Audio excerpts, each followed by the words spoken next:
राम राम टाबरो, ख्यान के हाल चाल, सब आनंद मंगल। हाँ शानदार हो है ना।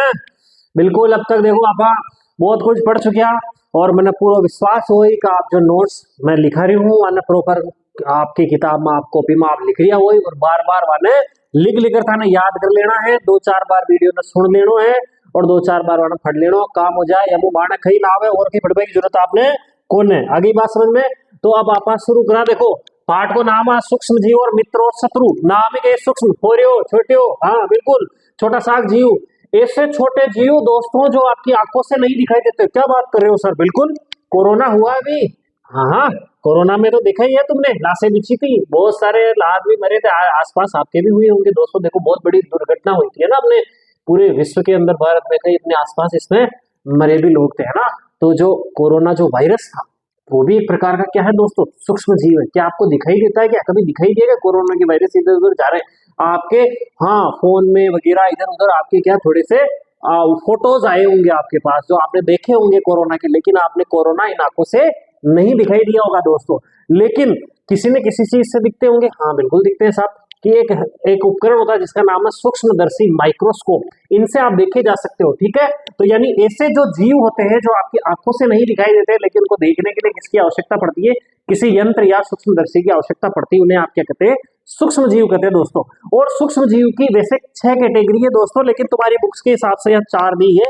जीवाणु, शैवाल, प्रोटोजोआ और कवक। जीवाणु, शैवाल, प्रोटोजोआ और कवक, इसको रट लेना दोस्तों, आपको ध्यान रख लेना। अच्छा एक चीज हो रहा है, विषाणु, जो अभी कोरोना की बात कर रहे थे ना, कोरोना विषाणु वायरस, ये जो विषाणु है दोस्तों इसको भी सूक्ष्म जीव बोला जाता है। लेकिन कई जो वैज्ञानिक होते हैं या कई जो बुद्धिजीवी व्यक्ति होते हैं वो कहते हैं कि विषाणु को आप इसकी कैटेगरी में नहीं गिन सकते। रीजन क्या दोस्तों, विषाणु जो है वो क्या है, सजीव और निर्जीव के बीच में योजक कड़ी। क्या है दोस्तों, सजीव है निर्जीव के बीच योजक कड़ी, कनेक्टिव लिंक्स, योजक कड़ी। क्या है साहब, योजक कड़ी। अब आप कहोगे साहब योक है ये साहब, यक से बीमारी आएगी, योजक कड़ी, कोरोना तो समझ में आएगी, योजक कड़ी। अरे योजक कड़ी का मतलब सजीव और निर्जीव दोनों के गुण इसमें होते हैं दोस्तों। कोरोना में कौन से गुण होते हैं, सजीव के गुण भी होते हैं और निर्जीव के गुण भी होते हैं। कैसे होते हैं दोस्तों, जब ये ना बाहर कहीं पड़ा रहता है ना कोने कपेरे में या हवा में, तो वो निर्जीव की बात व्यवहार करता है। और सजीवों का सबसे बड़ा गुण क्या हो दोस्तों, सजीवों का सबसे बड़ा गुण आप पढ़ चुके हो, जनन, अपनी संख्या में वृद्धि करना, अपने समान नए जीव उत्पन्न करना। लेकिन जो विषाणु है ना दोस्तों, अपने समान जीव बाहर पड़ा पड़ा बढ़ाता नहीं अपनी संख्या। हाँ ये, लेकिन जब किसी सजीव के शरीर में चला जाता है दोस्तों, तो वहां पर अंदर जाते ही क्या कर लेता है, साला अपनी संख्या बढ़ाने लग जाता है। यानी बाहर किसी शरीर के बाहर तो क्या होगा, ये क्या होगा, निर्जीव। और जब किसी के शरीर में चला जाता है तो इसे क्या कहेंगे, सजीव। आ गई बात समझ में। तो अब आप इसमें लिख लेते हैं दोस्तों अपन, मैं परिभाषा लिख रहा हूं दोस्तों, पेन कॉपी खोल के बैठे हैं आप।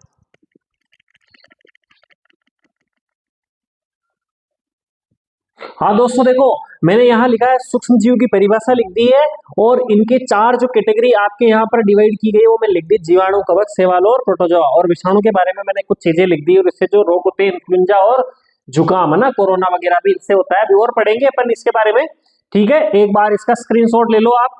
अब अपन पढ़ेंगे, देखो अच्छा इसमें दो चीज देखो, जीवाणु जो दे रखा ना, जीवाणु, कवक है, शैवाल है। शैवाल जानते हो आप? हाँ शैवाल तो जानते होंगे आप।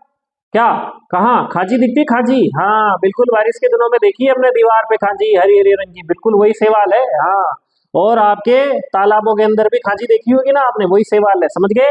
और अभी एक दो दिन पहले अपन ने पाठ पढ़ाया था, हाँ जनन वाला पाठ, जिसमें पढ़ाया था अपन ने द्विखंडन जो अमीबा में होता है, वो प्रोटोजोआ। प्रोटोजोआ का जो प्रकार है वो अमीबा है, युगलिना है, पेरामीशियम है ना। और अभी एक और पढ़ेंगे अपन, मलेरिया।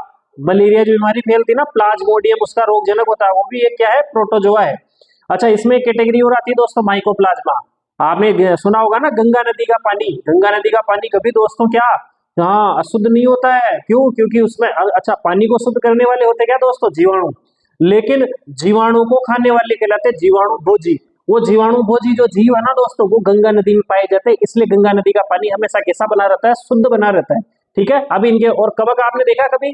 हाँ बिल्कुल देखा होगा आपने कवक। हाँ रोटी देखी, रोटी, हाँ हाँ रोटी, रोज टुकड़ा खावे जो, हाँ भाई रोटी। वहाँ कदे कदे कही हो गए वो ऊपर काला काला धब्बा जम जाओ, देखे हो तो बिल्कुल साहब, देखा जड़ा जड़ा काला काला धब्बा जम जाओ बिल्कुल, और वही कही है साहब आपका कवक। आगे बात समझ में, उतार लो छाप लो फिर आगे बात करो।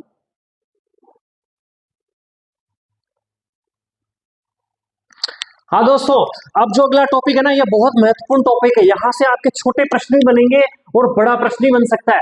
प्रश्न बड़े से अपन करेंगे, छोटे छोटे प्रश्न उसमें निकालते जाएंगे। अब आप बिल्कुल पेन और कॉपी लेके बैठेंगे और लिखते जाएंगे, ध्यान रख लेना। और मैं यहाँ एक एक चीज लिखाता जा रहा हूँ, बिल्कुल लिखते जाएंगे, समझ लिया ना। तो प्रश्न क्या है, प्रश्न है घर्षण बढ़ा आपने, हाँ उसमें एक मैंने प्रश्न बताया, घर्षण हानिकारक लेकिन अनिवार्य। ऐसे ही जो सूक्ष्म जीव, यानी इसका मतलब क्या है, घर्षण के लाभ भी और हानि लिए। इसी प्रकार से यहाँ सूक्ष्म जीवों के सर हानियां होने तो आप तो बताया बीमारियां फैला हुआ है, ये बीमारी, अरे भाई साहब लाभ भी है, हाँ सर लाभ है, बिल्कुल लाभ है साहब। तो सूक्ष्म जीवों के लाभ भी है और हानि भी। हानि तो भी थोड़ी थोड़ी आपको पता है कि भाई ये क्या करते हैं, भोजन को खराब कर देते हैं, कई सारी बीमारियां फैलाते हैं। अब लाभ के बारे में पढ़ते हैं, देखो देखो दोस्त, तो सबसे पहली चीज आ जाए कैसे प्रश्न, ये कि सूक्ष्म जीव जो है मित्र है या शत्रु, समझाइए। सूक्ष्म जीव के लाभ बताइए, हानि बताइए, 10 लाइन बताइए, कुछ भी बता दे तो आपको ये चीज आनी चाहिए। तो देखो मैं पहला बता रहा हूं, पहला पहला जो इसका अपन लाभ की बारे में बात करें दोस्त, लाभ, हाँ दूध से दही का निर्माण, किसका, दूध का, दूध से किससे, दूध से दही का निर्माण। ये लो साहब, दूध से दही का निर्माण, साहब बता दो कैसे। अरे भाई दूध, हाँ आप जानते होंगे दूध को माता माता जी अपनी गर्म करती है, सुबह सुबह आपको जो दही मिलता है ना दोस्त, कैसे मिलता है, हाँ दूध के कैसे मिलता है साहब, कि milk is sleeping in night and morning is tight है, वैसे दही बन जाता है ना, रात में सोता है दूध और सुबह सुबह टाइट होके उठता है दही। अरे भाई ऐसा नहीं है, रात में मम्मी क्या करती है, दूध को क्या करती है, गर्म करती है, उसमें थोड़ा सा क्या डालती है, जामुन डालती है, जामुन के मतलब उसमें दही डाल रही है दोस्त, अरे वो खटाई डाल रही है, वो दूध उसके क्या होता है फटके, उसमें बिल्कुल सारे क्या छोटे छोटे जीव भी बताएंगे कौन से जीव होते हैं, उनसे क्या मिल जाता है, दही बनता है। अब देखो होता क्या है, देखो दूध, ये है दूध, दूध से क्या बन रहा है दोस्त, दही बन रहा है, क्या बन रहा है, दही बन रहा है। दही कैसा होता है दोस्त, खट्टा होता है, दूध कैसा होता है, हल्का हल्का मीठा होता है। अच्छा जो मीठा होता है वो किसके कारण होता है, लेक्टोज शर्करा, लेक्टोज शर्करा, कौन सी शर्करा होती है दोस्त दूध में, लेक्टोज शर्करा, कौन सी शर्करा होती है दोस्त दूध में, लेक्टोज शर्करा। अब ये जो लेक्टोज शर्करा है इसको किसमें बदल दिया जाता है दोस्त, किसमें बदल दिया जाता है, दही में। और दही में क्या होता है आपको सबको पता है, लेक्टिक एसिड, लेक्टिक अम्ल, कौन सा अम्ल होता है, लेक्टिक अम्ल। पूछ ले दही किसके कारण खट्टा होता है, खट्टा यानी अम्ल, हाँ खट्टे पदार्थ को क्या कहते हैं, अम्ल, हाँ जो स्वाद में खट्टे होते हैं वो क्या कहलाते हैं, अम्ल कहलाते हैं। तो दही क्या है, खट्टा, कौन सा अम्ल पाया जाता है इसमें, लेक्टिक अम्ल। दूध को दही में बदलने वाला जीवाणु, उसका नाम भी याद होना चाहिए आपको, लेक्टो, देखो दूध को क्या बोला गया है, लेक्टोज शर्करा, कई जगह दूध को बोला जाता है लेक्टम, तो उसी के नाम से निकला हुआ है क्या, lacto bacillus, lacto bacillus, bacillus यानी जीवाणु का एक प्रकार है दोस्तों, छड़ाकार, हाँ लकड़ी के, लंबी लकड़ी के आकार का जो जीवाणु होता है उसको बेसिलस बोलते हैं। तो लेक्टो बेसिलस जीवाणु, लेक्टो बेसिलस जीवाणु क्या करता है, दूध में उपस्थित लेक्टोज शर्करा को किससे बदलता है, लेक्टिक अम्ल, जो कि दही, आप तो इतना याद रख लेना, लेक्टो बेसिलस जीवाणु दूध को दही में बदलता है। पहला लाभ हो गया आपका, समझ लिया, इसका स्क्रीनशॉट ले लेना, मैं बिल्कुल मिटाना जाऊंगा, लिखता जाऊंगा, और आगे और लिख सकता है आप, इसमें ब्रेड का निर्माण भी लिख सकते हो, किसका निर्माण, ब्रेड का निर्माण किसकी मदद से, सूक्ष्म जीव, इसकी मदद से नहीं होता दोस्तों, ये तो दूध को दही में बदलने वाला जीवाणु, इससे मत कॉपी कर लेना, ठीक है, समझ में आ गई ना। पहला दूध को किसमें बदल देता है, दही में बदल देता है, दूध को दही में बदल देता। और आपने इडली खाई, इडली खाई, हाँ साहब खाई, साहब खा की बड़ा साहब सूजी की, अरे बेवकूफो सूजी की तुम्हारे घर पे बनती है, इनो डाल के तुम उसको फुला लेते हो, वो नहीं है, हाँ वो नहीं है दोस्तों, क्या नहीं है, वो नहीं है। अच्छा दही को कभी है ना जिंदगी में तुम सूक्ष्मदर्शी से देख लो, खा नहीं पाओगे, लट्टे लट्टे दिखेगी तुम्हें, हाँ लेकिन दही अच्छा होता है ना, वो जो जीवाणु है ना वो आपकी गट हेल्थ यानी आपके पेट के लिए बहुत अच्छा होता है दोस्तों, आपके पाचन के लिए। अगर दही में है ना, हाँ ऐसा कहते हैं कई विद्वान लोग कि बिल्कुल चावल के दाने के बराबर उसमें अगर चूना मिलाकर खाया जाए ना तो कैल्शियम की जिंदगी में कमी नहीं होती, मजबूत हड्डियां बन जाती, उसमें समझ में आ गई ना, विटामिन D3 वगैरह की कमी होती नहीं, ये सब निकल जाएगी। अब अगला पढ़ते हैं, देखो दोस्तों अगला क्या है, हाँ एक बार सब इडली बता रहे, इडली, हाँ idli, idli south Indian food आजकल उत्तर में ज्यादा फेमस हो गया। इडली, इडली किससे बनती है, घरों में सूजी से बनाई जाती है, इनो डाल दो, दही डाल दो, फूल जाएगी थोड़े दिनों में। और साहब ऐसे नहीं होती है, इडली बनती है चावल, चावल का आटा होता है दोस्तों, क्या होता है, चावल का आटा। और चावल का जो आटा होता है ना, और चावल के आटे में क्या डाला जाता है, यीस्ट, क्या डाला जाता है साहब, यीस्ट, याद रख लेना इडली में कौन सा, केवल इतना सा याद रख लेना, इसको और कोई नहीं पूछते। हाँ भाई इडली में क्या डाला जाता है, यीस्ट का पाउडर, यानी ईस्ट का पाउडर, ईस्ट को बोलते हैं खमीर। हाँ भाई, ये जो ईस्ट का जो पाउडर है ये क्या करता है, अपनी संख्या में वृद्धि करता है, जीवाणु की संख्या में वृद्धि करेगा। जैसे संख्या में वृद्धि करेगा इनसे गैस निकलती है दोस्तों, CO2। कौन सी गैस निकलती है? CO2। जो CO2 गैस निकलती है ना, इससे क्या होता है, उस आटे का, है ना, उस आटे का या जो भी जिसका भी पदार्थ अपन बहुत सारी चीजें बना सकते हैं दोस्तों, जैसे मैदा वगैरह की भी, तो वो क्या होता है, वो फूल जाती है। क्या हो जाती है? फूल जाती है, उसका आकार और आयतन बढ़ जाता है, और उसमें आपने देखे होंगे छोटे छोटे छेद नजर आते हैं। वो छेद कहाँ से होते हैं दोस्तों? वो छेद कहाँ से होता है? CO2 गैस बाहर निकलती है। तो आप क्या लिखोगे? इडली जो है, इडली को किससे बनाया जाता है? यीस्ट नामक जीवाणु से। और इसको क्या कहते हैं दोस्तों? ये फूल जाती है, इसको कहते हैं खमीर का उठना। खमीर का उठना। बात समझ में आ गई ना? हाँ, यीस्ट डालने से क्या हो जाता है? खमीर उठ जाता है, फूल जाता है। समझ में आ गई? ये इडली बनाई जाती है। तो पहली चीज आपने लिख दी दूध से दही का बनना, दूसरा लिख दिया इडली व ब्रेड वगैरह का इन जीवाणुओं की मदद से निर्माण होना। अब अगला देखो दोस्त, वाणिज्यिक उपयोग। वाणिज्यिक यानी वाणिज्यिक उपयोग। अब देखो वाणिज्यिक उपयोग क्या होगा दोस्तों? हाँ, वाणिज्यिक उपयोग साहब, बिल्कुल आप कोई ना कोई व्यापार करिए, बिल्कुल व्यापार करिए साहब। कहीं को व्यापार करो? दारू को, बिल्कुल दारू की बात कर रहे हैं पर शराब, वाइन, एल्कोहल। अब यहाँ क्या होता है, आप शराब, आप बताओ मुझे किसकी बनाई जाती है? और साहब जो की बियर बनाई जाती है वो भी शराब है, बिल्कुल शराब है, 7% एल्कोहल आता है, बिल्कुल आता है। जौ से, हाँ, और बताओ, गेहूं से ही बनाई जाती है, बिल्कुल बनाई जाती है। अंगूर से बनाई जाती है, हाँ साहब बनाई जाती है। एप्पल से बिल्कुल बनाई जाती है। गुड़ से, हाँ, गाँव में बनावा ना खाटी हो घूमर, हाँ वो गुड़। यानी सबके सब क्या है दोस्तों? ये मीठे पदार्थ है। क्या है ये? मीठे पदार्थ। मीठे पदार्थ है, उसमें क्या उपस्थित होगी? शर्करा, चीनी। क्या उपस्थित होगी दोस्तों? शर्करा और चीनी। ये लो शर्करा, ये चीनी। अच्छा, चीनी को किसमें बदला जा रहा है? यहाँ पर भी यीस्ट नामक जीवाणु होता है दोस्त, यीस्ट नामक जीवाणु। ये जो चीनी को किसमें बदल देता है? एल्कोहल में। क्या बदल देता है? एल्कोहल। चीनी को किसमें बदल दिया साहब? एल्कोहल में। इस क्रिया को क्या कहते हैं? किण्वन। क्या कहते हैं? किण्वन। तो किण्वन की परिभाषा पूछी जाएगी तुम्हारे से 100%। ये छाप लेना, लिखते जाना एकदम, कि चीनी को किसमें बदला जाता है? एल्कोहल में। किसमें? हाँ, चीनी को यीस्ट की मदद से एल्कोहल में बदला जाना क्या कहलाता है? किण्वन। और किण्वन की जो खोज की थी ना दोस्तों, ये लोग खोज करता है किण्वन का लुई पास्चर। कौन सा पास्चर? Louis Pasteur. ये लो साहब, लुई पास्चर। जो चीनी को एल्कोहल में बदलने वाला जीवाणु पूछा जा सकता है, यीस्ट जीवाणु। इसको क्या कहते हैं? चीनी को एल्कोहल में बदलना, या शर्करा, मीठी चीजों को एल्कोहल में बदलना क्या कहलाता है? किण्वन कहलाता है। फर्मेंटेशन इंग्लिश में बोलते हैं। इसके जो खोजकर्ता होते हैं दोस्तों, वो तो है लुई पास्चर। ये याद कर लेना, बहुत ही इंपॉर्टेंट सेगमेंट है। यहाँ छोटे बड़े प्रश्न कैसे पूछे जाते हैं। अब इसका फटाफट से तुम स्क्रीनशॉट ले लो, ताकि मैं आगे की बात बताऊं। ठीक है, स्क्रीनशॉट लो तुरंत, मिटा रहा हूं मैं। हाँ, लिख लिया होगा दोस्तों। देखो, 2 महीने बता दिए आपको, ठीक है। हाँ बिल्कुल, दूध से दही, ब्रेड बनना और खमीर का उठना यानी इडली वगैरह का निर्माण। और अब आप देखो, सूक्ष्म जीवों का वाणिज्यिक उपयोग भी हमने लिख लिया। शर्करा का किससे बदलना? एल्कोहल में बदलना। अब तीसरी बात करते हैं दोस्तों, एंटीबायोटिक दवाइयां। हाँ, एंटीबायोटिक दवाइयां। आप ना कभी कभी बीमार होते होंगे और जाते ही आपको डॉक्टर ना देखना क्या लिखता है? एजीटी क्या है? एजिथ्रोमाइसिन। और डॉक्टर फटाफट जाके लिख देता है एजीटी का मतलब क्या होता है यहाँ पर? एजिथ्रोमाइसिन। और एजिथ्रोमाइसिन एक प्रकार की क्या दोस्तों? एंटीबायोटिक। अरे मास्टर, तू सबसे पहले बताइए एंटीबायोटिक होता क्या? सबसे पहले तो अंग्रेजी में नाम है इसका, नाम हिंदी में होता है प्रतिजैविक। कौन सी औषधियां? प्रतिजैविक। कौन सा औषधियां साहब? प्रतिजैविक। क्या होता है दोस्तों? बिल्कुल, आपने देखा होगा आपके आसपास कभी कभी बहुत सारे लोग बीमार होते हैं, लेकिन उनके, अच्छा, वो कभी खांसते भी होंगे, छींकते होंगे, बोलते होंगे, तो उनमें कौन सा वो जीवाणु या सूक्ष्म जीव बाहर निकलते होंगे, वो आपके शरीर में भी जाते हो। क्या आप हमेशा बीमार होते हो? क्या किसी बीमार के संपर्क में आने पर सर खदा खदा तो हो जाओ और खदा खदा न हुआ, यानी वो शरीर में तो आपके जा रहे हैं जीवाणु, लेकिन आप हमेशा बीमार नहीं हो रहे हो दोस्तों। यानी आपके शरीर के अंदर भी कुछ ऐसी मशीनें फिट है, कुछ ऐसे यंत्र फिट है, जैसे श्वसन के लिए श्वसन तंत्र है ना? हाँ बिल्कुल। और हृदय तंत्र है, रक्त परिसंचरण के लिए हृदय है, बहुत सारे आपके अंग हैं। इसी प्रकार से रोगों से लड़ने का भी एक आपके शरीर में क्या है? हाँ, तंत्र है, सिस्टम है, उसका नाम है इम्यून सिस्टम। रोग प्रतिरोधक क्षमता का जो तंत्र है, इम्यून सिस्टम, वो आपके शरीर को क्या करता है? रोगों से लड़ने में मदद करता है। लेकिन कई बार क्या होते हैं, साले ये डाकी, लुटेरे, बहुत सारे सूक्ष्म जीव आपके शरीर पर बहुत सारे एक साथ अटैक कर देते हैं। और जब अटैक करते थे, ये आपके जो प्रतिरक्षा तंत्र है, जिसे इम्यून सिस्टम बोलते हैं, प्रतिरक्षा तंत्र इम्यून सिस्टम बोलते हैं, वो उसको क्या कर देते? हरा देते हैं दोस्त, हरा देते हैं। ये अंदर सैनिक होते हैं आपसे भी इन रोगों से लड़ने के लिए। अच्छा, जो बाहर से जो भी रोग आया ना, उसको बोलते हैं प्रतिजन, या फिर ये इसको बोलता है फॉरेन बॉडी। अब फॉरेन बॉडी होती है दोस्तों, है ना, ये याद रखना शब्द जो जो मैं बोल रहा हूँ। अब मान लो शरीर में जो लड़ने अंदर प्रतिरक्षा तंत्र जो होता है ना, इम्यून सिस्टम, वो अंदर उसके जो सैनिक है लड़ने के लिए, उसको बोलते हैं एंटीबॉडी। क्या बोलते हैं दोस्तों? एंटीबॉडी। क्या बोलते हैं? एंटीबॉडी। जब आपका जो शरीर होता है ना रोगों से लड़ने के लिए कमजोर हो जाता है, तो डॉक्टर आपको क्या देता है? ये प्रतिजैविक दवाइयां देता है। कई बार पेनिसिलिन के इंजेक्शन लगाता है दोस्तों।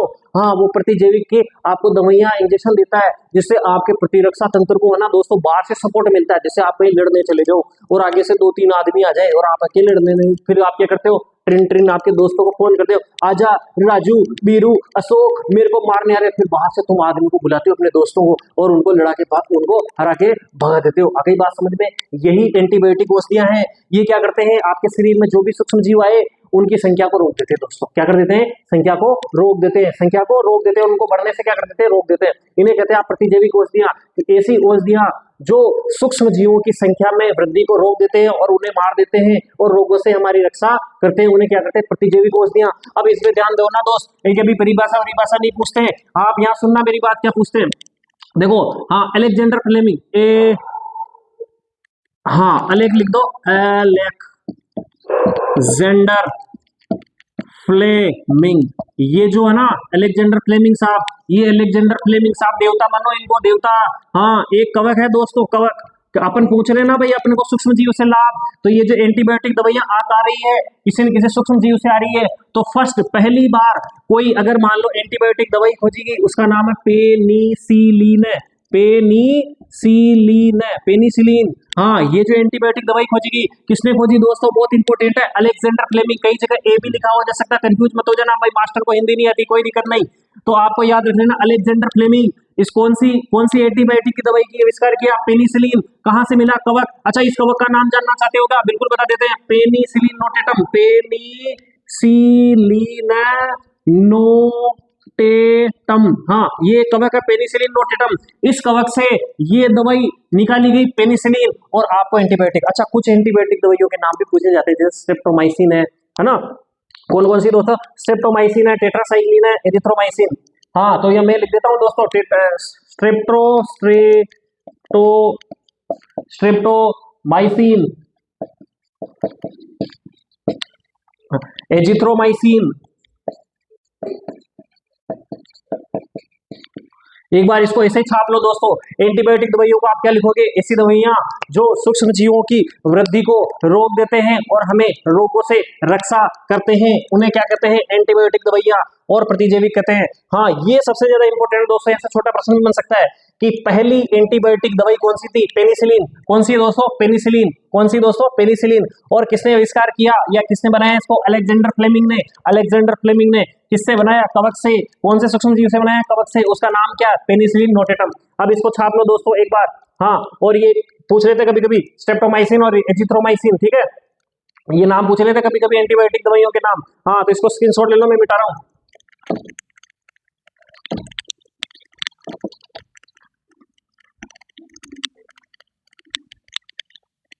अब आगे चलते देखो, वैक्सीन। अगला जो भी है, कौन से नंबर का है? 5वें नंबर का, वैक्सीन। कोरोना वैक्सीन लग गया हो साहब सबके? हाँ साहब लग गया साहब, जिमू बच गया, मैं बिल्कुल बच गया साहब। वैक्सीन होता कही है, सुनो, वैक्सीन यानी वेका लिया गाय से।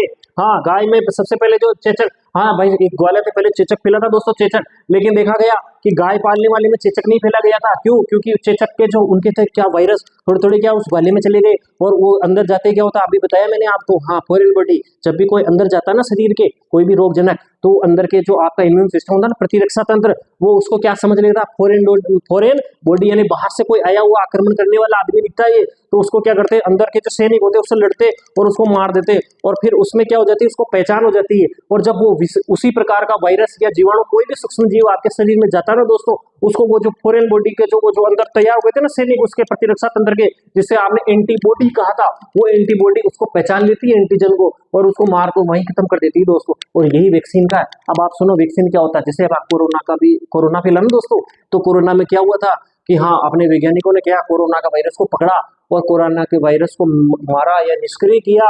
और निष्क्रिय करके या तो उसके कुछ प्रोटीन पार्ट्स, क्योंकि वायरस में दोस्तों होता ही कुछ नहीं, केवल प्रोटीन होता है, और उसमें या तो डीएनए होगा या आरएनए होगा, है ना। तो जो अगर मान लो जंतुओं में फैल रहा है तो डीएनए होगा प्रोटीन के साथ में, और पादपों में अगर कोई रोग फैल रहा है तो उसमें क्या होगा, आरएनए होगा। तो अपने में तो डीएनए था, तो उसका थोड़ा सा है तो डीएनए वाला पार्ट या उसका कोई प्रोटीन वाला पार्ट क्या करते हैं, इंजेक्शन के माध्यम से आपके शरीर में भेजा होगा दोस्तों। जैसे ही वो भेजते ना, क्योंकि मरा वो तो नुकसान आपको करेगा ही नहीं, जैसे ही अंदर जाएगा, लेकिन अपना प्रतिरक्षा तंत्र क्या करता है, उसको वहीं मार के पटकने धो देता है, बढ़िया सा एंटीबॉडी बना देता है, और वो अगली बार पहचान लेता है। जैसे ही अगली बार आपका कोरोना का वायरस आपके शरीर में जाएगा दोस्त, उसको वहीं खत्म कर देता है, उसकी संख्या बढ़ने ही नहीं देता है। आ गई बात समझ में, यही वैक्सीन है। आपने देखा होगा बहुत सारे पल्स पोलियो अभियान, हाँ अमिताभ बच्चन जी कहते हैं 2 बूंद जिंदगी की, यानी वो जो वैक्सीन है वो भी वैक्सीन है दोस्तों, उसमें पोलियो के मरे हुए वायरस है जो आपको मुंह के द्वारा, इनसे कहते हैं ओरल वैक्सीन, मुंह के द्वारा आपको वो 2 बूंद के अंदर क्या डाला जाता है, वो पोलियो के वायरस ही अंदर भेजा जाता है। वो मरे हुए आपको नुकसान तो पहुंचाएंगे नहीं, लेकिन प्रतिरक्षा तंत्र के लिए वो क्या कर देता, प्रैक्टिस करवा देता, वो प्रैक्टिस होती ना, प्रैक्टिस मैच, वो अंदर जाके क्या करता, प्रैक्टिस कर लेता उस पोलियो से लड़ने की। भाई इसको कैसे मारना है ना, कितना लंबा क्या होता है, सब कुछ उसकी जानकारी ले लेता है। वो तो मरा हुआ बेचारा बड़ा बड़ा मार खाता है। फिर अगली बार अगर मान लो उसके अंदर पोलियो का वायरस आ जाएगा ना, तो आपके अंदर इसके सैनिक तैयार हो गए दोस्त, प्रशिक्षण लेने वाले तैयार हो गए कि आप पोलियो से कैसे लड़ना है, तो उसको लड़के मार देंगे। इसी प्रकार से कई सारी बीमारियां दोस्तों जिनको क्या किया गया है, वैक्सीन के माध्यम से रोका गया है। तो यहाँ लिख सकते हैं आप, हाँ यहाँ क्या लिख सकते हैं, सूक्ष्म जीवों की मदद से किसका निर्माण किया गया, वैक्सीन का। साहब हर चीज बता रहे हो, एक और बता दो, एडवर्ड जेनर वैक्सीन, प्रथम वैक्सीन चेचक की प्रथम जो वैक्सीन बनी वो कौन सी बनी दोस्तों, चेचक की। कौन सी बनी दोस्तों, चेचक की। और किसने बनाई, एडवर्ड जेनर। किसने बनाई, एडवर्ड जेनर। किसने बनाई साहब, एडवर्ड जेनर। किसने बनाई, एडवर्ड जेनर। तो आप यहाँ के लिख सकते हो, सूक्ष्म जीवों की मदद से किसका निर्माण किया जाता है, वैक्सीन का निर्माण किया जाता है। किसका निर्माण किया जाता है, वैक्सीन टीके का निर्माण किया जाता है। प्रथम वैक्सीन कौन सी, चेचक की है ना, चेचक रोग की वैक्सीन है ना, चेचक रोग के लिए वैक्सीन बनाई गई। और किसने बनाई, एडवर्ड जेनर ने। क्या मैं मिटा दूं, इसको छाप लो ऐसे कि ऐसे ही, है ना। अब अगला जो छठा वाला जो बताएंगे अपन कि इसके क्या लाभ हो सकते हैं। बिल्कुल दोस्तों, छठा है मिट्टी में उर्वरक क्षमता। मिट्टी की उर्वरक क्षमता में क्या करते हैं, वृद्धि करते हैं। उर्वरक क्षमता में क्या करते हैं, वृद्धि करते हैं। कौन, तू या मैं, अरे सूक्ष्म जीव। कौन करते हैं, सूक्ष्म जीव। कैसे करते हैं, सुनो मेरी बात। हाँ, आपको कह दिया जाए कि ये लो गेहूं और खा ले, तुम तो क्या बात कर रहे हो साहब, गेहूं कोई खाता है क्या, बिल्कुल नहीं खाता साहब। उसका आप क्या करते हो, उसका रूप परिवर्तन करते हो। क्या करते हो, रूप परिवर्तन करते हो। गेहूं को आप घर लाए, हाँ उसको सुखाया और उसके बाद उसको पिसाते हो, आटा बनाते हो, उसमें पानी नमक डाल के गूंद के आटा गूंदते हो, फिर उसको तवे पे मम्मी जी बढ़िया गरम गरम करके आपको खिलाती हो, फिर आप उसको बढ़िया से मस्ती से घी लगा के खाते हो, है ना, खाते हो ना। डायरेक्ट गेहूं को नहीं खा सकते ना। ऐसे ही देखो, आपका शरीर हो चाहे पौधों का शरीर हो, किसी का भी जो शरीर होता है ना दोस्तों, उसमें सबसे ज्यादा क्या मात्रा में होती है, प्रोटीन। लगभग 70%। देखो आपकी हड्डियों में प्रोटीन, आपकी चमड़ी में प्रोटीन, बालों में प्रोटीन, सब में प्रोटीन है। यानी आपके शरीर, अगर आप पूरी कोशिका की भी बात कर लें दोस्तों, जितनी भी कोशिका है उनमें सब में 70% क्या होती है दोस्तों, प्रोटीन होती है। क्या होती है दोस्तों, प्रोटीन। यानी पूरा जो शरीर आपका 70% किसका बना हुआ है, प्रोटीन का। और अच्छा, प्रोटीन में जो तत्व होते हैं दोस्तों कौन से होते हैं, कार्बन होते हैं, हाइड्रोजन होते हैं, ऑक्सीजन होते हैं, नाइट्रोजन होते हैं। मैं नाइट्रोजन पे क्यों बोला बनाया, देखो कार्बन, हाइड्रोजन, ऑक्सीजन कहीं से भी मिल जाते हैं आदमी को, लेकिन नाइट्रोजन, अरे साहब क्या बात कर रहे हो सब, हमारे तो आपने सब कब से पढ़ाया, आपने गुरुजी पढ़ाते हैं कि भाई 78% नाइट्रोजन है। हाँ, नाइट्रोजन की क्या कमी है, बिल्कुल सांस लिया और नाइट्रोजन में अंदर चल गई, अरे वाह। हाँ, जब आप सांस लेते हो ना दोस्तों, तो 78% जैसे ही आपकी जाती है ना, जब आप सांस बाहर छोड़ते हो ना, उसमें भी 78% बाहर आ जाती है। ये जो वायुमंडल की नाइट्रोजन है किसी काम की नहीं है, हाँ किसी काम की नहीं है। लेकिन सुनो, अब चाहिए तो नाइट्रोजन, फिर आप क्या करते हो, यूरिया डालते हो, है ना। यूरिया में भी क्या होता है, नाइट्रोजन होता है। घर पे जाके देखना, कट्टा खोल के देखना, उस पर लिखा होता है बाहर यूरिया में नाइट्रोजन 40%, 42%, इस प्रकार से उसमें किसके लिए डालते हैं यूरिया, नाइट्रोजन के लिए। क्योंकि नाइट्रोजन आपका शरीर बनाने के लिए भी आपको नाइट्रोजन, प्रोटीन चाहिए, और प्रोटीन में मुख्य तत्व नाइट्रोजन। तो पौधों में भी क्या चाहिए, उनका शरीर बनाने के लिए नाइट्रोजन चाहिए दोस्तों। अगर उनका शरीर नहीं बनेगा तो वो बीज कैसे प्राप्त करेंगे और अपन खाएंगे क्या फिर। तो सबसे ज्यादा किसकी आवश्यकता होती है दोस्तों, नाइट्रोजन। फिर आप यूरिया वगैरह डालते हो, लेकिन यूरिया क्या है, हानिकारक है। अच्छा, यूरिया तो अब बनाया, प्रकृति में पहले नाइट्रोजन कैसे प्राप्त करते थे, तो भाई सुनो मेरी बात, जो पौधे होते हैं ना, सीधे नाइट्रोजन को ग्रहण नहीं कर सकते। जैसे तुम गेहूं को ग्रहण नहीं कर सकते हो ना, ऐसे ही नाइट्रोजन को पौधे क्या कर सकते हैं, सीधे ग्रहण नहीं कर सकते। वो किस रूप में करते हैं, नाइट्रोजन के यौगिक, नाइट्रोजन के यौगिक के रूप में क्या करते हैं, नाइट्रोजन को ग्रहण करते हैं। कौन कौन से यौगिक है, नाइट्रेट, नाइट्रेट और नाइट्राइट, नाइट्रेट और नाइट्राइट। इसका सूत्र भी लिख देता हूं मैं, NO3 और NO2। इस रूप में क्या करते हैं दोस्तों, पौधे नाइट्रोजन को ग्रहण करते हैं। जब अगर ये रोटी है, नाइट्रोजन की रोटी बना के पौधे इसको दे दोगे तो ये खा लेंगे। तो नाइट्रोजन का, किसका, नाइट्रोजन, नाइट्रोजन का नाइट्रोजन के यौगिकों में बदलना, नाइट्रोजन के यौगिक को यौगिकों में बदलना, बदलना, कॉपी पेन ले लेना दोस्त, बदलना क्या कहलाता है, नाइट्रोजन का स्थिरीकरण। कई बार पूछा गया प्रश्न ये, नाइट्रोजन का स्थिरीकरण क्या कहते हैं इसे, नाइट्रोजन का स्थिरीकरण। क्या होता है दोस्तों, नाइट्रोजन का स्थिरीकरण, ये नाइट्रोजन का नाइट्रोजन के यौगिकों में बदलना नाइट्रोजन का स्थिरीकरण कहलाता है। अरे साहब इनमें तो सूक्ष्म जीव तो कटा ही ना आया साहब, अरे बिल्कुल आई साहब, नाइट्रोजन को नाइट्रोजन के यौगिकों में बदलना नाइट्रोजन का स्थिरीकरण कहलाता है। आगे बात समझ में। अब ये जो नाइट्रोजन का जो स्थिरीकरण है ना दोस्तों, अब आप सुनो मेरी बात, कुछ सूक्ष्म जीवों की मदद से होता है। किसकी मदद से होता है, कुछ सूक्ष्म जीवों की मदद से होता है, जिनमें एक सूक्ष्म जीव का नाम क्या है, राइजोबियम, राइजोबियम, ये राइजोबियम है जीवाणु, राइजोबियम है जीवाणु। और एक होता है नील हरित शैवाल। क्या होता है दोस्त, नील हरित शैवाल। ये स्वतंत्र वायुमंडल की जो नाइट्रोजन होती है ना, उसको उसके यौगिक, नाइट्रोजन के यौगिक नाइट्रेट और नाइट्राइट में बदल देते हैं। ये याद रख लेना नाम इनके, राइजोबियम जीवाणु और नील हरित शैवाल। ये किसे बदल देते हैं, नाइट्रेट और नाइट्राइट में। अब पौधों की जो मिट्टी के अंदर क्या उपस्थित हो गए, नाइट्रोजन के यौगिक, जिससे मिट्टी की उर्वरक क्षमता क्या हो जाती है, बढ़ जाती है। और पौधे इनको क्या, जल के रूप में ग्रहण करके अपनी वृद्धि कर लेते हैं। आगे बात समझ में, इसको छाप लो दोस्तों, एक बार स्क्रीनशॉट ले लो, मैं मिटा रहा हूं।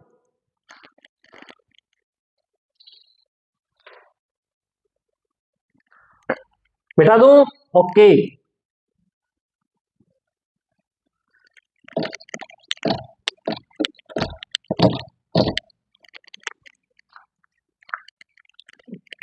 अब अगला देखो, अगला लाभ क्या है, अगला लाभ इसका बहुत खतरनाक है। अगला लाभ जो है वो क्या है, अगला लाभ है कि ये पर्यावरण को क्या करते हैं, शुद्ध करते हैं। और स्वाद, ये तो सड़ाते गलाते चीजों को, हाँ बिल्कुल सड़ा गला के क्या करते हैं, हाँ पर्यावरण को साफ करते हैं। पर्यावरण को कैसे साफ करते हैं दोस्तों, कि जब कोई आप देखते होंगे कि आपके आसपास कोई कभी गाय मर जाती है, कुत्ता मर जाता है, तो थोड़े दिनों बाद में क्या होता है कि उसके आपको हड्डियां भी वहां पर नजर नहीं आती है। कोई भी जीव यदि मर जाए ना, तो थोड़े दिनों बाद अगर उसको देखोगे तो बिल्कुल नजर नहीं आएगा।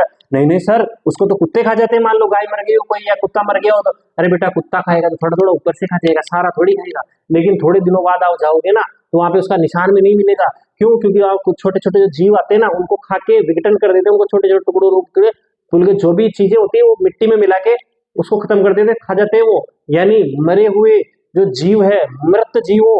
और कभी आप देखते हैं, हमारा घर में रोड़ी बनाई न बनाई, हाँ साहब बनाई, उमें कहीं डालो, उमें डाला साहब गोबर डाला, मैं घर को कचरो डाला, मैं उमें घास फूस डाला है ना, चारों वारों डाला। तो ये सब कही है साहब जीवित चीजें है ना, हाँ यहाँ में जीव पैदा हुए और जीव पैदा और ये चीजें सड़े है ना, ये चीजें कही होगा साहब सड़े। और सड़ना सड़र कहीं बनावे, ये खाद बनावे, बनावे न बनावे, हाँ अगर ये खाद न बनाता तो चीजें सड़ती रहती, और सड़ती रहती तो पर्यावरण में क्या करता, अशुद्ध कर देता। तो आप क्या लिखोगे, पर्यावरण को भी शुद्ध करते हैं। क्या करते हैं ये, पर्यावरण को शुद्ध करते हैं। क्या करते हैं दोस्त, पर्यावरण को शुद्ध करते हैं। कैसे शुद्ध करते हैं पर्यावरण को, कैसे करते हैं साहब, क्या लिखोगे आपकी, मृत जीव, मृत जीव, मृत जीव है सड़े गले कार्बनिक पदार्थों को खाकर पर्यावरण की रक्षा करते हैं। आ गई बात समझ में, इतने सारे इसके क्या है दोस्त, लाभ है। छाप लो इसको, सड़े, हाँ स्क्रीनशॉट ले लो, अभी मिटा रहा हूं आगे। अब पढ़ेंगे अपन इसकी हानियां। क्या पढ़ेंगे अपन, हानियां। हानियों में तुम्हें पता है क्या है साहब, हानियों में कि हाँ साहब ये मनुष्य में रोग फैलाते हैं, मनुष्य में रोग फैलाते हैं। देखो मैं बहुत ज्यादा डिटेल में इसलिए लिखा रहा हूँ दोस्तों कि इसमें क्या होता है कि आपको अगर पॉइंट ऑन पूछा जाएगा कि आप इसमें 10 लाइन लिखिए, 20 लाइन लिखिए, तो इस प्रकार से आप लिख दोगे ना वहाँ एक एक लाइन, तब भी आपका काम हो जाएगा। लेकिन जहां तक इसमें चांस होता है दोस्त, छोटे छोटे प्रश्न पूछे जाते हैं, इसलिए मैं इसको हर लाइन को इसको खोल खोल के बता रहा हूँ जहां से प्रश्न आएगा। इन जो शब्द लिखे ना, इनसे इधर उधर के कोई प्रश्न नहीं पूछे जाएंगे आपसे, देख लेना। तो यहाँ पर अपन हानियां पढ़ रहे हैं दोस्त। अब क्या पढ़ रहे हैं दोस्त? हानियां, कि सूक्ष्म जीवों से क्या हानियां है। तो पहली क्या होता है? मनुष्यों में रोग फैलाते हैं। क्या फैलाते हैं? मनुष्यों में रोग फैलाते हैं, मनुष्यों में रोग फैलाते हैं। अच्छा, आपने सुना है एक रोग का नाम मलेरिया। यहां से प्रश्न आता है दोस्तों, स्टार लगा लेना इसको। मलेरिया, कौन सा रिया? कौन सी रिया? मलेरिया। कौन सी रिया? मलेरिया। हाँ, मलेरिया। आपको पता है मलेरिया। अच्छा, इसमें दो शब्द याद रखना, एक वाहक यानी रोग वाहक और रोग जनक, ये ध्यान रखना, रोग जनक। अच्छा, वाहक कौन होता है दोस्त? अच्छा, रोग जनक बता दो साहब पहले तो। हाँ, प्लाज्मोडियम मेन कीड़ा यही है, ध्यान रख लेना। अच्छा, ये क्या है? प्रोटोजोआ है, ध्यान रखना, प्रोटोजोआ। कभी कभी ऐसे पूछ लिया जाता है कि कौन सी कैटेगरी में आता है ये प्लाज्मोडियम जो मलेरिया रोग फैलाता है। किसमें आता है दोस्तों? प्रोटोजोआ के अंदर आता है। जो एक कोशिकीय जीव है ना, प्रोटोजोआ में आता है प्लाज्मोडियम। अब ये जो प्लाज्मोडियम है, ये रोगजनक है, किसका? मलेरिया है। लेकिन ये कभी पूछा नहीं जाता, फिर भी याद रख लेना कभी भी। अच्छा, जो पूछे जाने वाला प्रश्न है दोस्तों, ये रोग वाहक है। कौन होता है रोग वाहक? पहले लिख देता हूं, भी समझा रहा हूं। मादा एनाफ्लीज, मादा एनाफ्लीज, याद रख लेना इसको। मादा एनाफ्लीज ये क्या है साहब? मच्छर है। हाँ साहब, मच्छर, बिल्कुल मच्छर है ना, मच्छर है ये। मॉस्किटोज। हाँ, तो मलेरिया का रोग वाहक। हाँ, अब ये होता है कैसे साहब? आप तो पहले और दो चीजें याद कर लेंगे, आप समझो ये रोग वाहक क्या चीज है। अब आप मेरी बात सुनो। अब कोई मच्छर होता है ना, मच्छर वो क्या करता है? आपको काटता है ना। हाँ, काटते ही क्या होता है कि उसके अंदर कौन बैठा रहता है? प्लाज्मोडियम। किसके अंदर? मच्छर में। कौन होता है दोस्त? प्लाज्मोडियम। प्लाज्मोडियम जैसे ही वो आपका रक्त चूसने जाएगा ना, आपके अंदर प्लाज्मोडियम आ जाएगा। अरे सर, रक्त तो वो चूसेगा, हमारे में क्यों आएगा? और यहाँ आपने लिखा मादा, क्या पुरुष नहीं होता है क्या? अरे बिल्कुल सही कहा आपने, पुरुष नहीं होता दोस्तों। देखो, है ना, ये लुगया ये खून चूसा है, ध्यान रख लीजिए। लुगये हमेशा कहीं करे खून चूसा। देखो माछरा में भी यही है, माछरा में भी लुगये खून चूस रही। अरे भाई, बात ऐसी है, देखो, है ना, मादा एनाफ्लीज मच्छर जो मादा होती है ना, मादा, उसमें दो निलियां होती है दोस्तों। आपके क्या करती है? एक तो रक्त चूसती है और दूसरे से लार आपके शरीर में उसमें रक्त में मिलाती है, ताकि क्या होता है कि वो रक्त जमे नहीं। अगर वो जम जाएगा ना उसके शरीर में दोस्तों, तो फिर वो मर जाएगी, है ना। ये जो मच्छर हो जाएगा ना, ये तो मर जाएगा। तो इसमें क्या होता है दोस्तों? हाँ, हाँ बिल्कुल, यही रक्त चूसती है, तो इसमें लार होती है, लार। वो लार आपके शरीर में जाती है ना, उस लार में क्या चले जाते हैं? आपके प्लाज्मोडियम। भाई, एक नरेश तो रक्त चूसेगी, दूसरे से लार उसके मुंह से आपके शरीर में डालेगी, जो रक्त में मिलके वो खींचेगी, है ना। तो उसमें आपके शरीर में क्या चले जाते हैं? प्लाज्मोडियम। और ये बहुत ही शार्प प्रोटोजोआ दोस्तों, सूक्ष्म जीवी। अगर आप आज आपके मच्छर काट गया ना दोस्तों, और आपने ब्लड टेस्ट कराया, क्या कराया दोस्तों? मलेरिया का ब्लड टेस्ट कराया। अब जैसे मलेरिया का तुम ब्लड टेस्ट कराओगे ना, ये बहुत शाना है, ये 12 दिन तक तो पता ही नहीं लगने देगा, तुम्हारे शरीर में कहीं ना कहीं छिप जाएगा दोस्तों, लीवर वगैरह में छिप जाएगा, अब ब्लड में तो आया ही नहीं, है ना। और 12 दिन बाद इसका इंक्यूबेशन पीरियड होता है दोस्तों, है ना। हाँ, तो ये बाद में प्रकट होता है दोस्तों। प्रकट होने का जो होता है ना, 12-13 दिन बाद प्रकट होता है। तब तक ये अपना काम कर चुका होता है। लाखों की संख्या में प्लाज्मोडियम हो जाते हैं, फिर तो आप पीड़ित होकर मानते हो। सबसे ज्यादा ये आरबीसी को नुकसान पहुंचा था दोस्तों। तो ये याद कर लेना, इसका रोग वाहक कौन है? कौन सा मच्छर है? मादा एनाफ्लीज मच्छर। अच्छा, कैसे मलेरिया को कैसे रोकोगे? भाई, मच्छर से फैल रहा, सबसे बड़ी बात, मच्छर कहाँ फैलता है? जहां पानी एकत्रित होता है। तो आपकी बाहर की जो नालियां ना, उनको साफ रखो। हाँ, जहां पर भी घर के अंदर पानी भरा रहता हो, उनको हाँ टाइम टू टाइम काम लेके, हाँ भाई, बिल्कुल खाली कर दो उनको। कहीं बारिश के दिनों में अगर छतों के अंदर कोई पुराने टायर पड़े हो, बाल्टियां पड़ी हो, तो उनमें पानी भरा होता है, उनमें मच्छर पैदा हो जाते हैं, तो उनको टाइम टू टाइम क्या कर दो? क्लीन कर दो। तो मच्छर पैदा नहीं होंगे, तो आप में मलेरिया नहीं होगा। अच्छा, दूसरा डेंगू। डेंगू जो होता है डेंगू में भी यही चीज है दोस्त, रोग वाहक। इसमें होता है एडीज मच्छर, एडीज इजिप्टी, है ना। और इसका ये फैलता है, इसका रोग जनक जो होता है ना, रोग जनक, इसका रोग जनक जो होता है दोस्तों, वो वायरस होता है। और वायरस इसी नाम से होता है, डेंगू वायरस। कौन होता है दोस्त? Dengue virus. ये दोनों याद रख ले। लेकिन सबसे ज्यादा जो प्रश्न पूछे जाते हैं मलेरिया में, और मलेरिया से भी आपको ये नाम पूछा जाएगा, मादा एनाफ्लीज मच्छर। अच्छा, और क्या होता है साहब? बिल्कुल बताओ साहब, और क्या क्या होता है? टीबी। हाँ साहब, टीबी। खांसे, 3 हफ्ते से ज्यादा खांसी हो जाए और खांसी में बलगम के साथ रखता है, तो आपको डॉक्टर से जांच करानी चाहिए। हो सकता है कि आपको क्या हो जाए? टीबी हो जाए। हाँ, ट्यूबर क्लोरोसिस। नाम क्या है? टीबी का ट्यूबर क्लोरोसिस। किससे फैलता है? Micro bacterium, mycobacterium tuber chlorosis. कभी नहीं पूछेंगे, केवल इतना याद रख लेना, ये क्या है? जीवाणु है। क्या है दोस्तों? जीवाणु, माइक्रोबैक्टीरियम ट्यूबर क्लोरोसिस। एक होता है टाइफाइड, टाइफाइड, टाइफाइड, टाइफाइड जो रोग होता है ना दोस्त, मोती जरा, हाँ, नकाड़ो खड्डे, नकाड़ो गांव का माइना, बिल्कुल नकाड़ो खड्डे, ध्यान रख जो। नकाड़ो सी चीज है, जिंदगी में एक बार हो गयो तो दोबारा कदे भी आपके सामने प्रकट हो सके। उका जो ये जीवाणु है जिंदगी भर आपका शरीर में कोई डॉक्टर कोई वैज्ञानिक ने निकाल सके, पाचो हो सके, ध्यान रख लीजिए।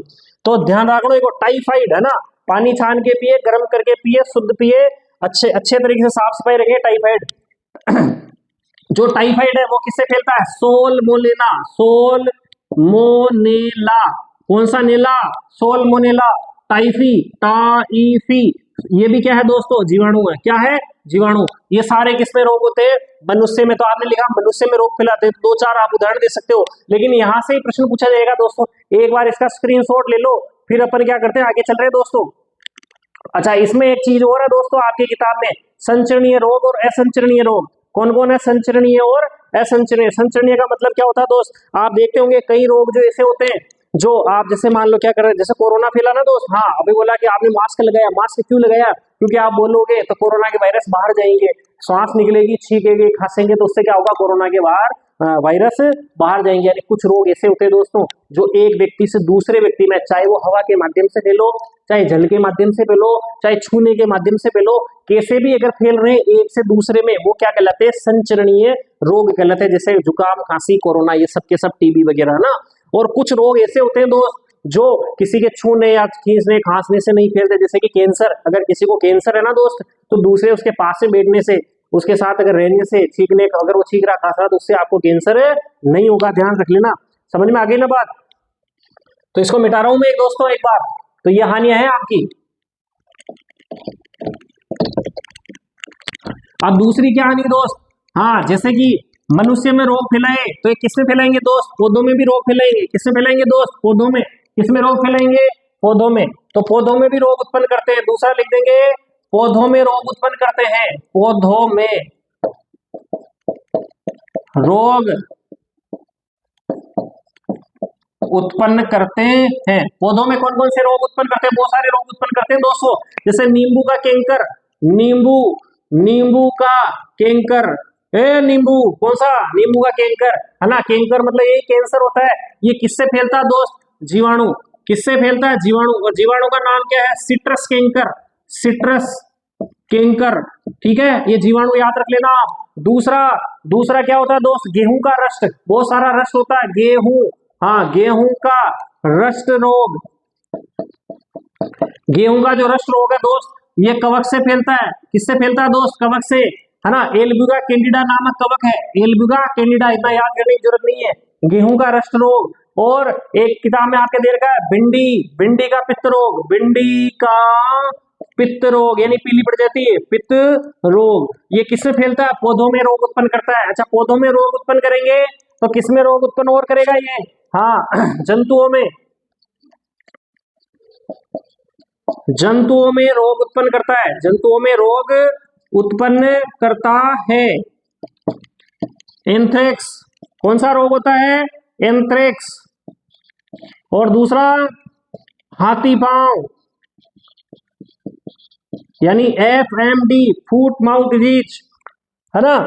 इसमें क्या होता है? मुंह और उसके जो पैर होते हैं वो सूज जाते हैं, और उसके जो पैर होते हैं सूज के कैसे हो जाते हैं? हाथी जैसे हो जाते हैं, इसलिए क्या कहते हैं? हाथी पांव रोग। स्क्रीनशॉट ले लो दोस्तों, ये इसकी हानियां हैं। अच्छा, एक हानि और होती है इसकी, खाद्य विषाक्तन। क्या कर देता है ये? खाद्य विषाक्तन, विषाक्त खाद्य को, यानी भोजन को क्या कर देता है दोस्त? ये विषाक्त, यानी भोजन को दूषित कर देता है। भोजन को दूषित कर देते हैं कौन? सूक्ष्म जीव। सूक्ष्म जीव क्या कर देते हैं? ऐसे पॉइंट लिखने आपको। सूक्ष्म जीव भोजन को क्या कर देते हैं? विषाक्त कर देते हैं। कभी कभी आपने देखा होगा, आपकी जो सब्जी होती है, विशेषकर गर्मियों के दिनों में, अगर आपने रात में फ्रिज वगैरह में या कोई ऐसी जहां पर उसको सुरक्षित रखा जा सकता है, उसको नहीं रखा और बाहर ही रख दिया, तो सुबह तक वो क्या हो जाती है दोस्त? सड़ जाती है। अगर वो सड़ा गला अपन खा ले तो क्या हो जाएगा? अपने को उल्टी हो जाएगी। और कई बार ज्यादा अगर मान लो खा ले तो उसमें क्यों? क्योंकि उसमें क्या होता है, देखो सूक्ष्म जीव क्या करते थे, उसको सड़ा के उसमें विष बना देते, विष यानी जहर। अगर वो जहर ज्यादा चला गया आपके पेट में तो आपकी मृत्यु तक भी हो सकती है। तो ये क्या करते हैं, खाद्य विषाक्तन यानी भोजन को क्या कर देते हैं दोस्त, दूषित कर देते हैं। मिटा दो इसको, हाँ एक बार स्क्रीनशॉट ले लो इसका, मिटा देता हूं।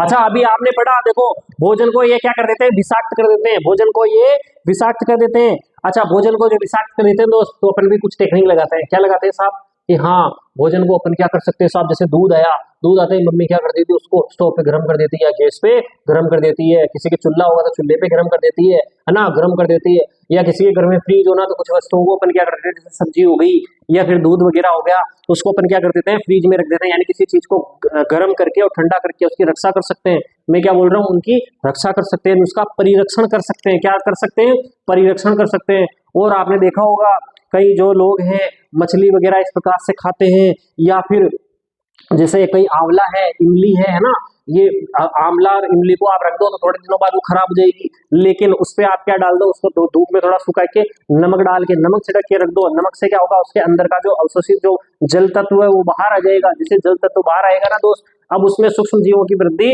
नहीं हो सकती है ना। तो नमक, और दूसरा क्या है, चीनी।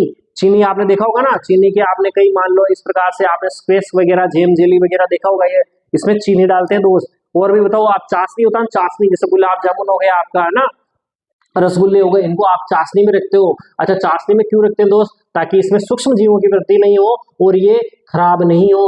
यानी आपने सूक्ष्म जीवों से वृद्धि, अगर सूक्ष्म जीवों की कहीं भी वृद्धि होगी तो भोजन को क्या कर देते हैं, विषाक्त कर देते, खाने वाली वस्तुओं को सड़ा देते, गला देते हैं ना, तो वो अपने लिए विष का काम करती है और अपनी मृत्यु और या किसी न किसी प्रकार से शारीरिक हानि अपनी हो सकती है। इससे बचने के लिए अपन कई तरीके के उपयोग लेते हैं। ऐसे पदार्थ जो सूक्ष्म जीवों की वृद्धि को रोक देते हैं और भोजन को विषाक्त होने से बचा देते हैं, उन्हें क्या कहते हैं, परिरक्षक। क्या कहते हैं दोस्तों, परिरक्षक। परिरक्षक पदार्थ किन्हें कहेंगे दोस्तों, ऐसे पदार्थ जो सूक्ष्म जीवों की वृद्धि को रोककर, लिख देता हूं मैं, ऐसे पदार्थ, कभी नहीं पूछते दोस्तों, ऐसे पदार्थ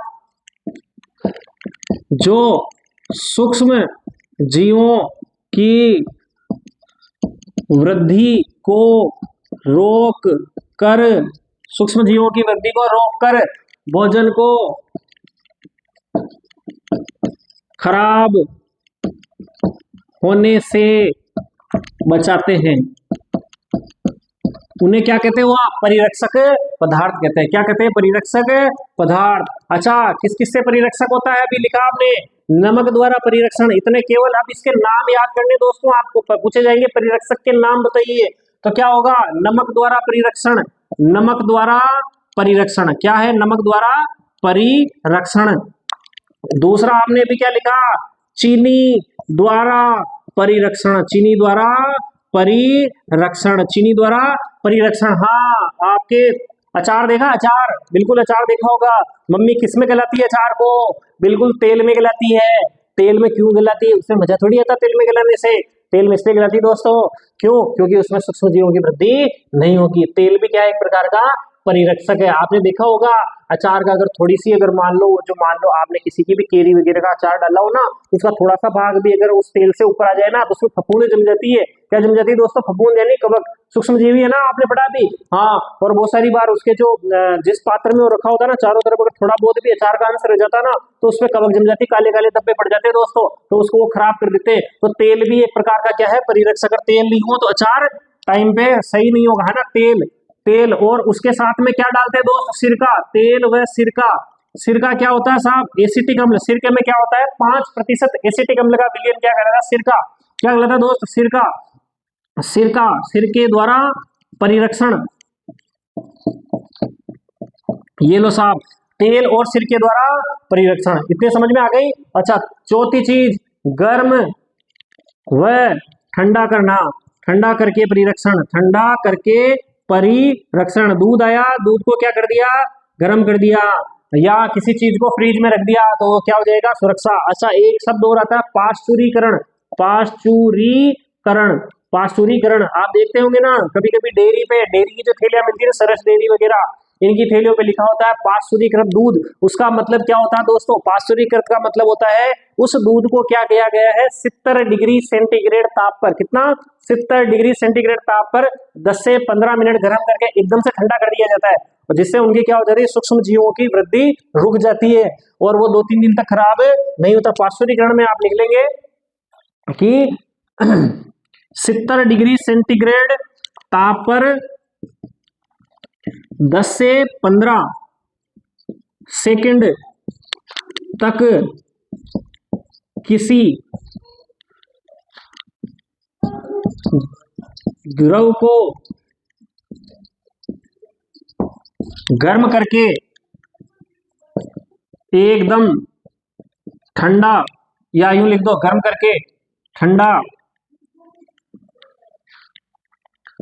कर दिया जाए तो उस क्रिया को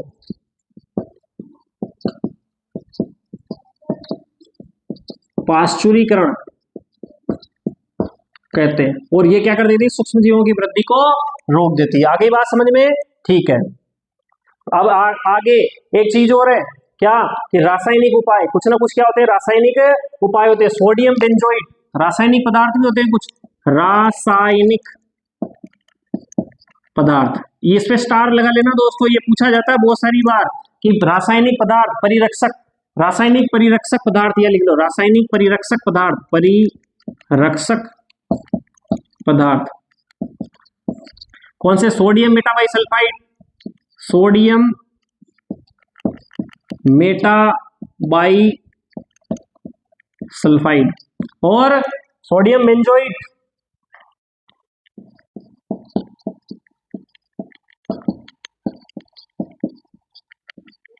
ठीक है, सोडियम बेंजोइट, ये याद रख लेना दोस्तों, इनको अलग डिब्बे में लिखा मैंने, बहुत स्टार लगा लेना। रासायनिक परिरक्षक पदार्थ कौन से होते हैं? सोडियम मेटाबाइसल्फाइड और सोडियम बेंजोइट, ये रट लेना, यहां से बाहर नहीं आएगा। समझ में आ गई बात? एक बार स्क्रीनशॉट ले लो, फिर मिटा रहा हूं मैं इसको, मिटा दो। ओके,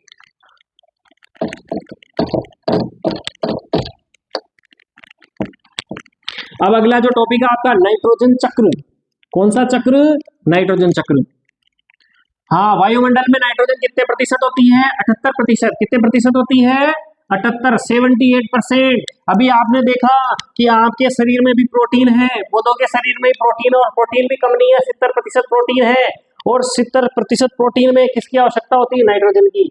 तो अपने को भी नाइट्रोजन चाहिए, पौधों को भी नाइट्रोजन चाहिए, लेकिन अपने दादाओं के दादाओं के दादाओं ने भी अगर पढ़ी होगी तो कितनी पढ़ी होगी कि वायुमंडल में कितनी प्रतिशत नाइट्रोजन है? 78% नाइट्रोजन है। और आपके पोते के पोते के पोते हो जाएंगे तो भी वो यही पढ़ेंगे कि कितनी प्रतिशत नाइट्रोजन है साहब। नाइट्रोजन कितने परसेंट है? 78%। कितने प्रतिशत है? 78%। ये कभी कम और ज्यादा नहीं होती है, यानी इनका चक्र चलता रहता है। कुछ चीजों से उपयोग होता है और उन उपयोग की हुई चीजें वापस खत्म होकर वापस कहाँ चली जाती है? नाइट्रोजन वापस बन के वायुमंडल में चली जाती है। इसलिए इसकी मात्रा हमेशा क्या रहती है? बनी रहती है। आगे बात समझ में? तो इसको देखो, आपके बुक्स के अंदर ये एक चक्र बना हुआ, उसको थोड़ा रट लेना। तो मैं इसको समझा रहा हूँ आपको। देखो कि नाइट्रोजन, अच्छा अभी आपने पढ़ा, देखो ये नाइट्रोजन है, पौधे इसको सीधा ग्रहण नहीं कर सकते। किस रूप में ग्रहण करते हैं? आपने भी पढ़ा है, नाइट्रोजन के यौगिक, और उनका नाम क्या था नाइट्रोजन के यौगिकों का? नाइट्रेट और नाइट्राइड। उसको आपने क्या कहा था? फिक्सेशन ऑफ नाइट्रोजन, यानी नाइट्रोजन का स्थिरीकरण, नाइट्रोजन का स्थिरीकरण। अब जो नाइट्रोजन का स्थिरीकरण किस किस विधि से हो सकता है दोस्तों? एक तो होता तड़ित के द्वारा। किसके द्वारा? तड़ित, हाँ, थंडरपोल, तड़ित द्वारा। आकाशीय बिजली, जब ये आकाशीय बिजली द्वारा होता है, ये नाइट्रोजन के यौगिकों में चेंज हो जाता है दोस्तों। और ये जो पानी के साथ, हाँ, नाइट्रोजन के यौगिक में चेंज हो गया। और ये बारिश के पानी के साथ, वर्षा जल के साथ कहाँ जाते हैं? भूमि पर, यानी मिट्टी में आ जाते हैं। और मिट्टी से कौन अवशोषित कर लेता है इनको? पौधे अवशोषित कर लेते हैं दोस्तों। कौन अवशोषित कर लेते हैं? पौधे अवशोषित कर लेते हैं। आगे बात समझ में? पौधों को क्या मिल गई? नाइट्रोजन, लेकिन ये इतनी मात्रा में नहीं होते हैं। अच्छा, आपके जो फसल चक्र होता है ना दोस्तों, खरीफ होता है, रबी होता है ना, इनमें बहुत सारी आपने देखा होगा, बहुत सारी फसल चक्र में आपके क्या शामिल किया जाता है? मटर और दालों को शामिल किया जाता है। आपको पता है क्यों शामिल किया जाता है? अरे साहब दाल खाओ आप, अरे बिल्कुल दाल तो खाते हो बेटा आप, मटर भी खाते हो, लेकिन इसके अलावा एक कारण और है कि ये जो फसलें ना आपकी मिट्टी की उर्वरक क्षमता में भी वृद्धि करते हैं। कैसे? नाइट्रोजन की मात्रा को बनाए रखते हैं। कैसे बनाए रखते हैं सर? हमें तो सही समझाओ आप। बिल्कुल समझाते हैं। कैसे समझाते हैं कि भाई नाइट्रोजन, आप कभी है ना घर आपके खेतों में जाना, क्या जाना? खेतों में जाना, जब मटर या कोई दाल का पौधा हो तो वो तब जाना दोस्त जब माता पिता आपके आसपास नहीं हो, वरना लात मारेंगे साले। मैं क्या बताने जा रहा हूँ, एक पौधे को उखाड़ना, जड़ सहित उखाड़ना ना, माता पिता के सामने नहीं। हाँ, और ये मत करना मास्टर ने बोला है, अपने आप से यहाँ ध्यान रखना, मैं तो मना कर दूंगा, मैंने नहीं कहा। तो वो पौधे को आप उखाड़ोगे ना दोस्त, उनकी जड़ों के अंदर अगर आप उनकी जड़ों को देखोगे ना, तो उनकी जो जड़ होती है ना दोस्त, ये जैसे जड़ है, इस जड़ों में इस प्रकार की गांठें होती है दोस्त, इस प्रकार की गांठें होती हैं। इन गांठों में क्या होता है दोस्त, इन गांठों में क्या होता है दोस्त, राइजोबियम जीवाणु। पढ़ाना भी आपने, राइजोबियम जीवाणु। कौन होता है? राइजोबियम जीवाणु। राइजोबियम जीवाणु लिख लेना इसको, कहीं पे भी प्रश्न पूछा जाएगा ये।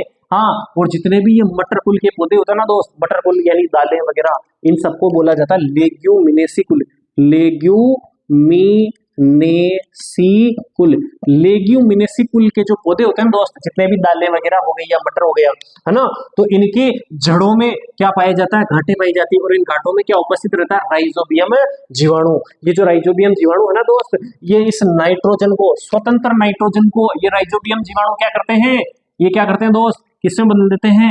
नाइट्रोजन के यौगिकों में बदलते हैं। किसमें बदल देते हैं? नाइट्रोजन के यौगिक, कंपाउंड ऑफ नाइट्रोजन। और ये जो नाइट्रोजन के यौगिक वापस कहाँ? क्योंकि ये मिट्टी में ही है, तो मिट्टी में नाइट्रोजन के यौगिक रहेंगे, और इनको कौन ग्रहण कर लेंगे दोस्तों? पौधे। अब पौधों को तो मिल गई आपको नाइट्रोजन, है ना। अब पौधे क्या होंगे दोस्त? अब देखो, कोई अमरता का वरदान तो लेके आया ही नहीं है ना, जो आया है वो जाएगा। हाँ, भगवान राम जी गए, भगवान श्री कृष्ण गए, तो पौधे, और हम कौन से खेत की मूली है ना, तो पौधे भी आए हैं तो जाएंगे, तो ये कभी ना कभी क्या होंगे? मृत होंगे। और मृत होने से इनका शरीर क्या होगा? सड़ेगा, गलेगा। अभी आपने देखा कि कुछ सूक्ष्म जीव ऐसे होते हैं जो मृत, हाँ, मृत में कोई ऐसे ही नहीं कि गाय बैल बकरी, हाँ, पेड़ पौधे भी तो मृत्यु होते हैं बेचारे, वो कहीं कहीं जाएंगे तो ये मरेंगे, है ना। तो ये मर के इनका जो शरीर होता है ना, तो वो भी डिकम्पोज कर दिया जाता है, यानी उनका विघटन कर दिया जाता है सूक्ष्म जीवों के माध्यम से।